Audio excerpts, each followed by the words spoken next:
G'day, it's Mark here at VanEssa Mobile Camping and Combi Life. We have a really special vehicle today. It's a TDI 340 California. It's a 4-motion 5-seater. It has some nice options, electric doors, and it has the manual roof that is featured in another video.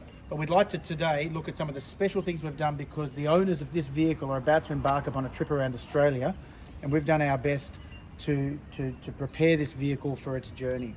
Let's have a look from the front to the rear.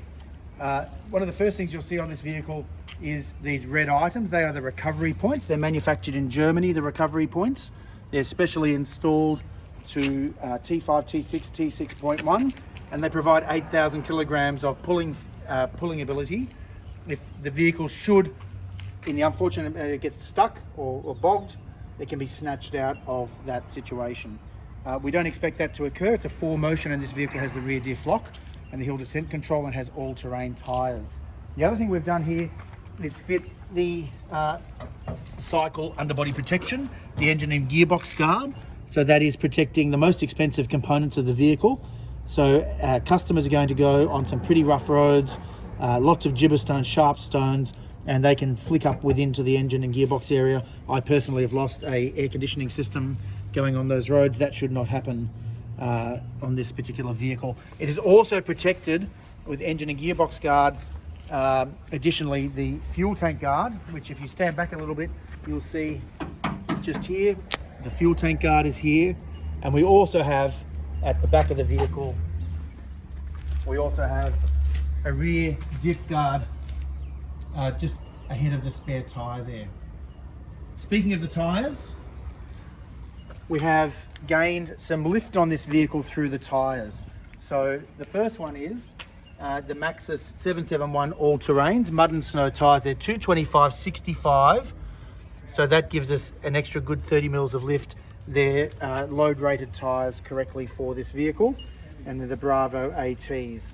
We can see also we've attained some lift on this vehicle through the cycle suspension. So we have a look through here.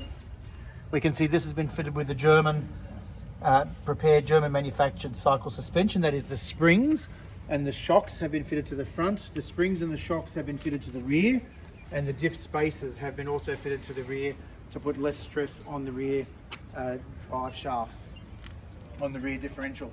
Also on this vehicle, as we look at the outside of the vehicle, we can see the keen-eyed will have observed these 2 antennas. So firstly, we'll see on the inside in a minute the UHF radio. So it's a GME UHF radio 330. And we also have another antenna here, which is also from RFI, and this is for our Telstra Cel-Fi Go mobile phone booster. So this will extend the possibility of gaining reception as one approaches towns in the outback. So that's particularly important. I've been monitoring the performance of this in my recent driving, and it's looking really, really rather good. A couple of other things we've done with this vehicle. I won't have it out now, but we've got some Tula smart panels for the side and front of the awning, so they'll get extra protection when it's windy or sunny, and privacy on the front and the side of this awning. So that's the Tula awning that comes with the California. We have some extra pieces for that. Also on the outside of the vehicle, we have fitted the Tula Wanderway 2 bike rack. So the Wanderway 2 is pretty good value. It's already assembled. It's ready to fit straight away to the vehicle and provides a really good load carrying capacity. Some of our customers use this for some off-road equipment to carry on here, up to 60 kilograms. Other customers are using it for its intended original purpose, which is bicycles, and that's what this customer will do. So see one of our separate videos on fitting the Tula Wanderway. We have also fitted to the vehicle on the inside. We'll start to move to the inside now. We've fitted it with our VanEssa kitchen systems, which you're familiar with from our other videos. But what I want to do now is, you can see the fridge is on. I want to get onto the battery system now. I'm just going to set the temperature. I'm going to set this down to 1 degree on the refrigerator. And the next important thing, even though the California comes with a second battery, the second battery is designed to run electric roofs, diesel heaters, interior lighting, etc. We have fitted this vehicle with one of the very best lithium batteries we can find, the Invicta Lithium. So I've just launched the Invicta Lithium. This is Echo November Yankee 41 Whiskey. Let's pull this up, and that's in a discharge mode. So this was at 100% just before we started this film. I have, just as you can see, caused the compressor to come on because we have a green light on the compressor. And when we have a green light on the compressor, if we scroll it to the, I can see that the amp draw from the second, or the second battery, the tertiary battery, is minus 3.3 amps. That is the rating of this particular refrigerator. When the compressor is running, it draws 3.3 amps. It's being drawn from a 50 amp hour lithium battery. We choose the Invicta batteries because they're IEC certified, they're TÜV approved, and whilst we sometimes try and save a little bit of money as we build out our vans, this is not the place to save money. It's not with the battery which is under the passenger seat. So if we have a look here, you can see under the seat there is the 50 amp hour lithium battery fitting perfectly under the driver's seat. This is driven by a 25 amp charger. So if we were to start the vehicle now, we will see shortly that these will go into a charge mode shortly.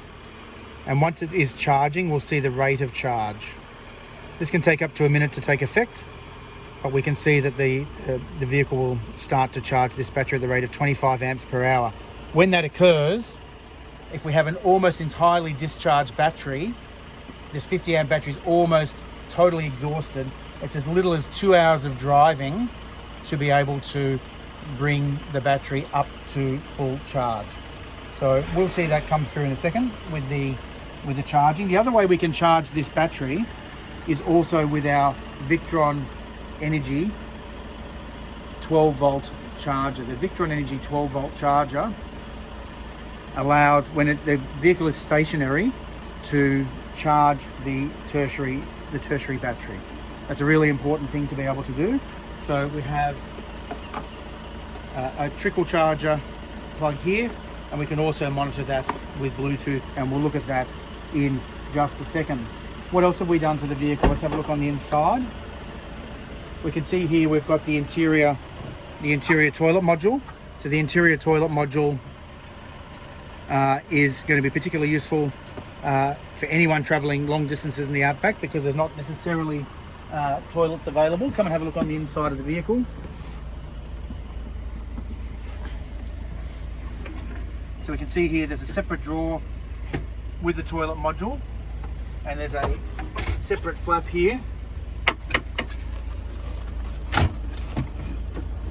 be able to open up the canister, and that allows that toilet to be correctly used. Some people worry that when they're sitting on that, they put too much pressure on that. VanEssa has thought of that. There's a special board that goes underneath. Just pop that there, and that bears some of the additional weight, so there's no stress put on the mounting bolts. This can also act as a seat, and it can also act as a bed extension as well. Let's have a look now that we have the vehicle running. Let's just have a look at the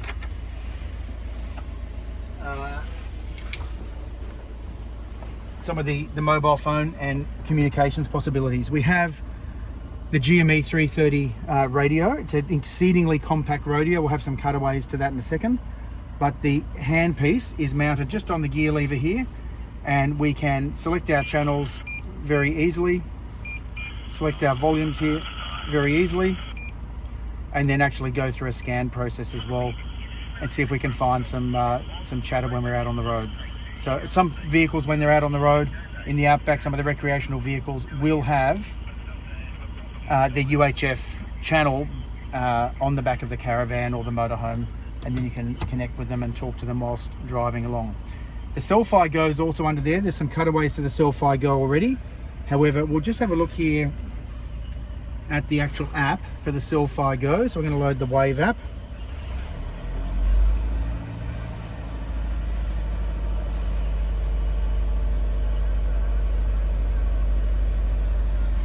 So the Wave app allows us to monitor exactly what the sophisticated Cel-Fi Go mobile phone booster is doing. The booster is taking in signal from the bonnet, from that smaller antenna on the bonnet, and then rebroadcasting it effectively within the vehicle with a very small antenna. And we can see here we're on Telstra 4G LTE, And we can see here that our signal quality is at 87%, the signal strength is at 100, and the antenna separation value is at 100. We can go into the advanced settings if we really are keen to see a little bit more technically about what's going on. But for me, what's important is to do something like a speed test and just see, are we getting some good throughputs on here. So we'll just have a quick look at the speed test,